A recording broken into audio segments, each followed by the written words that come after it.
Namaste to all. A very, very beautiful Kathopanishad shloka from Chaturthi Valli.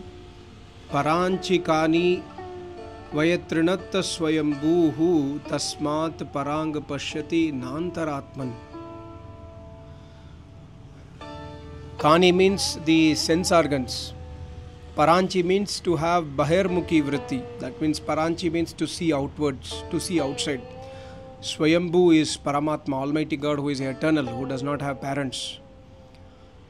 The Rishi says, Swayambhu, the Almighty God has created our human body in Achiketa like this. Paranchikani, the Indriya are outwardly looking. The sense organs are our eyes, our ears, our tongue, our nose, our skin. The Rishi says, these sense organs are Bahirmukhi, they always see outside. Vayatrinat Swayambhuhu Tasmat Parang Pashyati. Because Almighty God has created or designed our human body in such a way, normally we don't focus inside, we always focus outside. The sense organs are given by Almighty God for a specific purpose, but because we do not understand the purpose of the human body, we get attracted towards the objects of the sensuality. For example, when we see something by eyes, we get attracted towards it. We see a beautiful phone. Somebody is having Samsung Galaxy S24 Ultra, the latest model of Samsung. You are traveling in a train or a car or a taxi or in a flight. You are in a taxi, the taxi driver is having S24 Ultra, for example. You get attracted immediately. You will think that, oh, the taxi driver is having this kind of phone, so why not me? We get attracted towards everything what we see, or we get hatredness. One and two, mostly attraction. You see a beautiful girl, you are a teenager, you get attracted towards that girl, and vice versa also. So the Rishi says, Paranchikani, because of the design of the human body, the human beings are getting attracted towards external sensual objects, whereas the Rishi says, Nantaratman, never inside us, ourselves. Atman means Jivatma.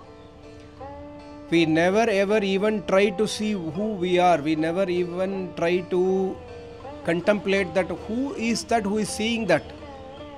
I am getting attracted towards a Samsung Galaxy phone, or somebody is having, I got this recently. This is a wireless mic.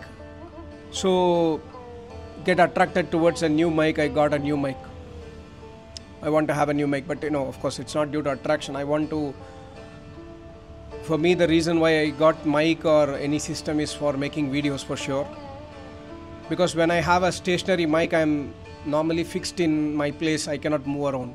Now I am making a video from other direction, so it gives me a little bit of freedom to sit in balcony. When I am doing Homa, I can easily show what I am doing or try to give some information about Homa, etc. So I wanted to buy a wireless system. I'm just telling an example. We get attracted towards external objects so easily. We never antaratman, we never go inside. Somebody was asking me, what is the indication of Vairagya? Indication of Vairagya is very simple. You don't get attracted towards any objects of senses. You always want to fix yourself internally. But you are not depressed. Vairagya is not a depressive stage. Vairagya is a stage of blissfulness. Vairagya is a stage of Tyaga. Something goes away from us, I am happy. Something comes to me, I am happy. I am not bothered about what is coming and going. This is the stage of Vairagya. Because I am always fixed in my Antaratman. I am always fixed in my worship. Depression is a state where I don't like to do worship. I don't like not to do worship. I don't like anything. That's a different state. That's not Vairagya. So here the Rishi says, Kaschit Dhiraha, the Dhir Purush. Kaschit means jo koi. Very rarely a Dhir Purush will take birth. Pratyaga, instead of seeing outside, he starts seeing inside. Pratyaga Atmanam Aikshada Vritta Chakshur Amrutatvam Ichan. Because he desires Almighty God, he does not see outside, he sees inside. This is the Lakshana of Vairagya. Vairagya also means Yoga Sutra defines Vairagya as Vashikar Sangya Vairagyam. Drishta Anushravik. Whatever we see, we get attracted, right? Drishta. We don't get attracted by seeing anything. This is the stage of Vairagya. Now, Anushravik means we don't get attracted for yoga siddhis. Like, when you listen to some great Maha Tapasvis, yogis, they would have written about some siddhis, what they have attained. Normally, we say, okay, I also want to fly in the air. I also want to become like an atom. I also want to fly to moon or sun or etc. etc. So, we get attracted towards the yoga vidya because, we have listened to those things which we have not experienced. So, we want to get attracted towards yoga vidya. This is not Vairagya. Vairagya definition is Anushravik. Whatever we have listened it, but we have not experienced it. Vaitrishnasya, we do not need that, we don't have that desire of that also. That is called as Vairagya. So here the Rishi says, Pratyaga Atmanam. That yogi, that person who is a tapasvi, he goes inside. He does not see outside. He sees outside, but he does not get fixed outside. He goes inside. Pratyaga Atmanam Ekshat. He sees inside. Ekshans means to see or to realize or to contemplate, we can say, to do dhyana. Avrita Chakshuhu Amritatva Michan. Avrita Chakshu means he just turns away from his sense organs because he desires Amritatva, he desires moksha. He does not desire any siddhi. He desires Almighty God only. God says in Rigveda first mandal, first mantra, the very first mantra he says, Agnim Ide Purohitam, desire me, don't desire anything else. Desire for Almighty God means desire to come out of all the dukkha. When you want to remove the dukkha, you understand the nature of dukkha. When you understand the nature of dukkha, we can try to summarize in two things. Contact with unpleasant things is dukkha. Losing contact with pleasant things is dukkha. Losing contact with the sensual attraction is dukkha for us. Losing contact with anything which gives me sensual happiness is dukkha for me. And contact with unpleasant things. I hate somebody, that person comes to my home. My relations, my father, my wife, my mother, they like him or her, but I don't like him.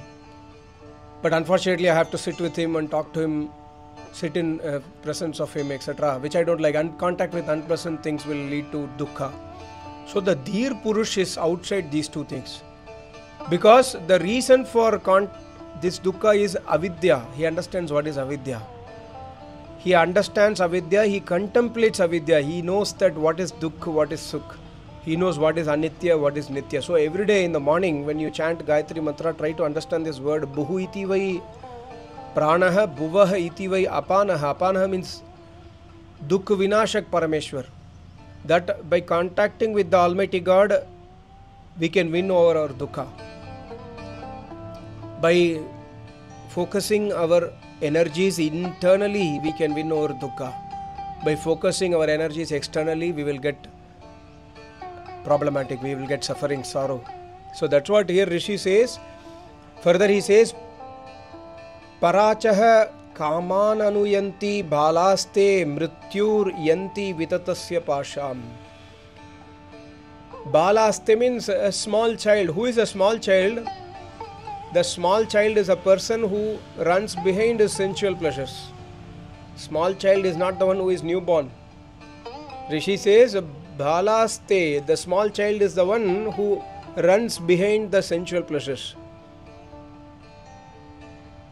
Buying a Samsung Galaxy S24 will make me happy, so I go and buy it. After 1 year it is to S25, after 2 years it is S26 or something else.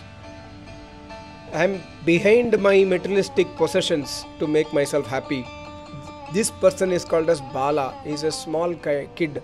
And Rishi says, they continuously chase the sensual materialistic pleasures, but the happiness will never come to their hands because they are chasing something which is impermanent. They think that by attaining that materialistic possession, that sensuality, they will get happiness. But they don't understand it's very impermanent. It will immediately die off. It will immediately, your mind will change. And again they are unhappy. So that person is called as Pakandi. That person is called as Bala, a small kid. So he says, Mrityur yanti vitatasya pashan. He says that, this leads us to Mrityu. This leads us to the Pashan means we can say a net. Like a fisherman goes and puts net in the fish, in the sea, the fish comes. Similarly, we are, due to our attraction, we are getting trapped into the death, Mrityu. So here the Rishi says, Atha dhira amritatvam viditva dhruvam adhruvesh viha na prartayante. The Dhir Purush never wants to, they don't search the immortal in mortality. They don't search the immovable thing in the movable things. They don't search the permanency in the impermanence. Because they are Dhir Purush. After listening the Vedas, after serving the Acharya, they understand that what is Nitya, what is Anitya, what is Sukh, what is Dukh, what is Appavitra, what is Pavitra. They understand what is mortal, what is immortal. So they don't search immortality in mortality. They don't search immovability in movability. Immovable is Almighty God. They don't search Almighty God in movable things. They search Almighty God within themselves, within their Atma. They are not behind the sensual pleasures. They are Vairagyavan. They are Dhir Purush. Atha dhiraha amritatvam viditva. They understand who is Bala. They understand who is small kid. They understand who is Murak. Because they understand that normal people like us, including me and you who are listening, we search happiness in movable things. We search happiness in changing things. Dhir Purush do not seek happiness in changing things. Dhir Purush seek happiness in unchangeable Almighty God by adopting the Vedas in their life. That is why they are called as Dhira. Amritatvam viditva dhruvam adhruve. Dhruva means unchangeable. They don't seek unchangeability in changeable things. They don't seek permanency in impermanent things. They don't seek Nitya in Anitya things.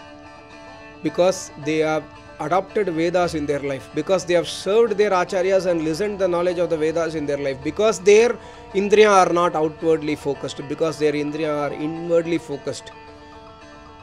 So this is the secret. See, every shloka, this is like written 2 lines in the book what I am reading. But when you listen every day Acharya knowledge, every day in the Yajna, I have not listened this shloka from Acharya, but you can link, when you listen Vedas from Acharya, you can link every Upanishad shloka to the Vedas. Whatever I have tried to explain to you is not my knowledge. I am also a person like normal person seeking happiness in this impermanent world. I am also a Bala, I am also a Murak. But I am trying to give the knowledge what is there in Upanishad. I am not a Dhir Purush. Of course, I am in the seeking path. Maybe you are also in the seeking path. So this kind of knowledge will definitely help us. Thank you so much. Namaste. Om.